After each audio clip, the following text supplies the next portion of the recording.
One last thing to consider is when you're laying out your orchard, even if you do not yet have, say, a bush hog or some type of tractor or things like that, is if you're going to put in a substantial amount of trees, is plan your orchard so you can get around in it with you know, a bush hog type tractor and things like that. Might be some point in the future where you get something like that, or even just the wider base, you know, zero turn point type mowers and things like that. You saw when I was in this first orchard, it's pretty tight in there. It has to be hand mowed. That's one reason it isn't mowed as much. But some of the other orchard areas I can run through with a bush hog, so they tend to get mown more. The other problem you're going to find is you'll have rabbits later in the season. They'll get any remaining fruit on some of the lower lying branches and things like that.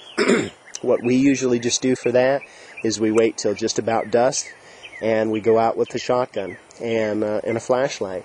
And you can always find them really easy. A heavy flashlight, you know, a strong intensity flashlight like a Scorpion Streamlight, or you know, any of the higher end tactical type flashlights. You shine those around, the rabbits will look. You know, they get frozen just kind of like a deer. They give you a second to shoot them. So, you know, and during some of the warmer summer months, you probably don't want to eat them, but you can give them to the dogs. If you throw them in your pond, they'll help feed the catfish and things like that as well too. But the important part is that they're not actually eating your fruit, because they will do some damage to some young trees and things like that. So hopefully some of the things in this video helped you, maybe inspired you and things like that. This is not designed to be an end-all be-all. I do have roughly 10 years plus of experience with the fruit trees and such, but by all means seek knowledge of a local nurseryman, somebody that's been growing and selling trees in your area for a long period of time.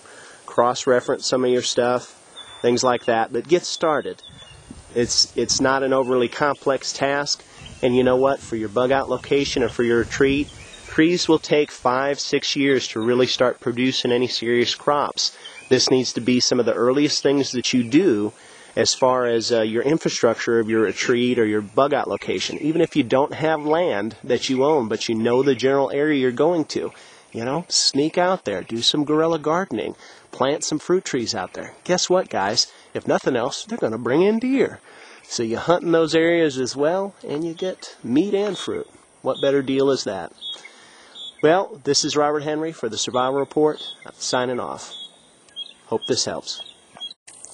One last little thing I wanted to add on is the fact that with your harder fruits like your apples and pears and such like that, they will stay on the tree for a lot longer than some of the softer stuff like plums and peaches and things like that. A couple of those bigger pear trees that we pictured earlier in the video, the fruit actually stays on there about 2 months.